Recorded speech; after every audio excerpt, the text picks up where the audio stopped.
Mummy बोली बहन का खेत जोत दो ताकि वो माँ बने। दोस्तों, आज मैं अपने घर की कहानी लिख रहा हूँ क्योंकि ये बात ऐसी है कि मैं किसी को कह नहीं सकता। मेरे दिल पर एक बोझ बना हुआ है। मैं चाहता हूँ कि आज अपने दिल की बोझ को कम करूँ। मैं 21 साल का हूँ और मेरी एक बहन है कुसुम, जो कि 26 साल की है। मेरे घर में मैं, मेरी मम्मी और मेरे पापा तीनों रहते हैं। कुसुम दीदी की शादी हो चुकी है, वो अपने ससुराल में रहती है। मैं दिल्ली में रहता हूँ और कुसुम दीदी गाजियाबाद में रहती है। दीदी के शादी हुए 4 साल हो चुके हैं, पर अभी तक कोई बच्चा नहीं हुआ था। पर आज मेरी माँ के कहने पर मैंने अपने दीदी को माँ बनने का ख्वाब पूरा किया है। आज मैं आपको यही कहानी बताऊंगा। आपको थोड़ा अटपटा तो लगेगा, पर ये 100% सच है। मेरा नाम रविश है। मैं अभी पढ़ाई कर रहा हूँ। घर में पापा मम्मी हैं, दोनों जॉब में हैं। एक दिन की बात है, रात में कुसुम दीदी का फोन आया। माँ छत पर जाकर करीब 1 घंटे बात की, फिर जब नीचे आई तो रोने लगी। मुझे कुछ भी समझ नहीं आ रहा था। वो पापा को कमरे में ले गई और सारी बात बताई। मुझे उस समय तक कुछ भी नहीं पता था। बस बाहर आकर मुझे बस इतना बोली कि कल तुम्हें कुसुम दीदी के घर जाना है, उसको लाने के लिए। कुसुम दीदी दूसरे दिन शाम को आ गई। कुसुम दीदी जब कुंवारी थी, और सच पूछिए कि जब वो जवान हो रही थी तब मुझे उनको छूने का मन करता था।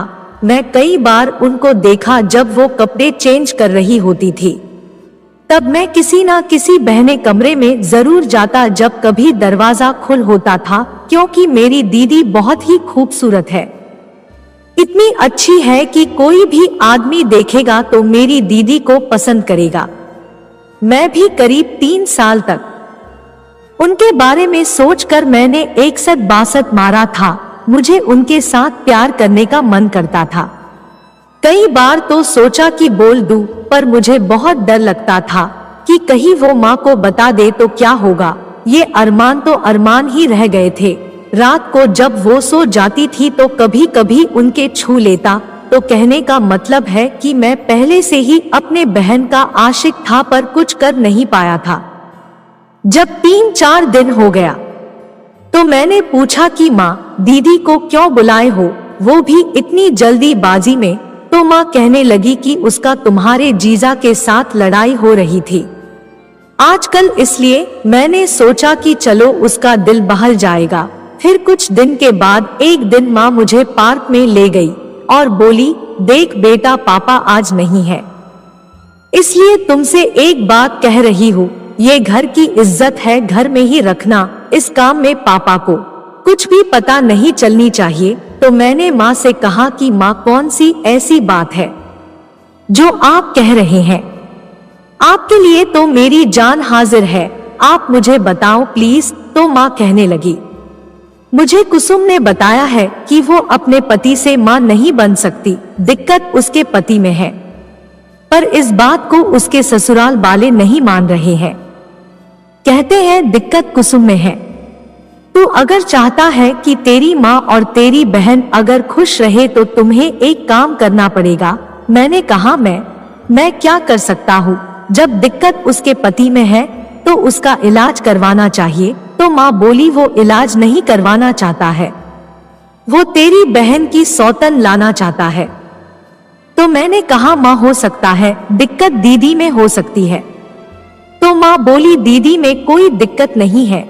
मैंने कहा आपको कैसे पता? तो माँ बोली, मुझे पता है।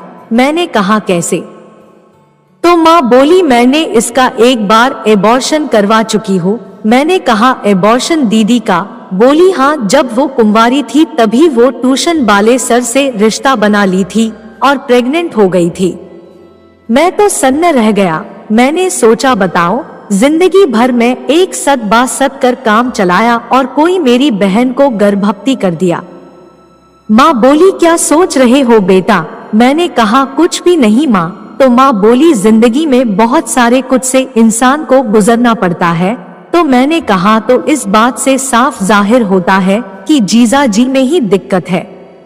माँ बोली, हाँ अगर तुम्हारी बहन 1 साल के अंदर मां नहीं बनी तो वो दूसरा शादी कर लेगा। मैंने कहा तो मैं क्या कर सकता हूँ? तो माँ बोली तुम्हें अपनी बहन के साथ सोना पड़ेगा। मैंने कहा क्या कह रही हो माँ? माँ बोली हाँ बेटा, घर का इज्जत बचाने के लिए तुम्हें ये काम करना पड़ेगा। मैंने कहा ठीक है पर दीदी वो क्या ये?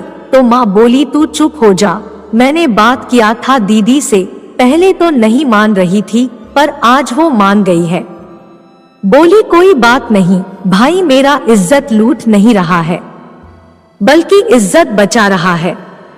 और वो तैयार हो गई। तो दोस्तों अब मेरे घर में एक दुल्हन आती है और उसका सेज सजाने का काम होता है और दूल्हे दुल्हन के मन में लड्डू फूट रहे होते हैं। बस यही हाल मेरे घर में था। मैं भी सोच रहा था कि रात को दीदी के साथ कैसे होगा। माँ भी खुश थी कि अब तो कुसुम माँ बन जाएगी और शायद कुसुम दीदी भी खुश होगी। मैं तो कुछ ज्यादा ही खुश था। बरसों की चाहत आज जो पूरी हो रही थी, जिसको जवान होते देख देख आज मैं उसको साथ प्यार देने वाला था। जब से दीदी को ये बात पता चल गया कि मैं मान गया हूँ, वो मेरे सामने नहीं आ रही थी। रात को मैंने खाना खाया, दीदी अपने कमरे में ही खाना खाई और रात को करीब 10 बज गए थे। माँ बोली जा बेटा जा, इज्जत रख ले। मैंने माँ को कहा आप चिंता नहीं करो और माँ अपने कमरे में सोने चली गई। मैं दीदी के कमरे के पास पहुंचा तो दरवाजा अंदर से सटाया हुआ था। मैंने दरवाजे को खोला, अंदर गया, दीदी पलंग पर बैठी थी। वहां जाकर खड़ा हो गया। दीदी मुझे देखी और बोली क्या कहूँ, मुझे कुछ भी समझ नहीं आ रहा है। क्या ये सही है क्या गलत है मैं खुद सोच नहीं पा रही हूँ, पर इतना तो पता है कि अगर तुमने हेल्प नहीं किया तो मेरी जिंदगी बर्बाद हो जाएगी। मैंने कहा दीदी आप चिंता नहीं करो, आप खुश रहोगे। और मैं पलंग पर बैठ गया और अपना हाथ दीदी के पीठ पर रखा। वो गजब की लग रही थी। वो नजर झुक ली, मैंने उनके फेस को ऊपर उठाया। वो शांत रही और मैं भी शांत ही रहा। कुछ भी जल्दबाजी नहीं करनी थी, पर किसी को जल्दीबाजी थी, वो था मुझे। फिर मैंने दीदी को अपने बाहों में भर लिया और तो आप लोग जानते होंगे क्या करना है। मैं उठा और दरवाजा बंद कर दिया और दीदी को माँ बनाने में लग गए। आज मेरा सपना भी पूरा हो रहा है। इस तरह रात में कई बार हुआ। फिर हम सब सो गए। सुबह जब हुई, माँ मुझे मिली, पूछी कैसा रहा। तभी कुसुम दीदी भी आ गई थी। मैंने कहा मुझसे क्या पूछती हो, आप इन्हीं से पूछ लो। दीदी बोली बहुत अच्छा रहा, आज तक ऐसा नसीब नहीं हुआ था। माँ बोली बस मेरा अरमान पूरा हो जाए और तेरा घर बस जाए, मेरी तो यही तमन्ना है। फिर क्या था दोस्तों, दीदी यहाँ 10 दिन तक रही और जितना हो सका मैंने उनके साथ प्यार किया। फिर जीजा जी आ गए दीदी को वापस ले जाने के लिए और दीदी चली गई। दीदी का फोन आया करीब 20 महीने बाद। माँ पूछी क्या हाल है, तो दीदी बोली खुशखबरी है, आप नानी बनने वाले हो। और दीदी मुझे थैंक यू कहा। फिर दीदी ने नवंबर में एक बच्चे को जन्म दिया। आज दीदी माँ बन चुकी है और उसके ससुराल वाले खुश है और मेरे घर वाले भी खुश है। दोस्तों कहानी कैसी लगी कमेंट करें और चैनल को सब्सक्राइब कर दे। धन्यवाद।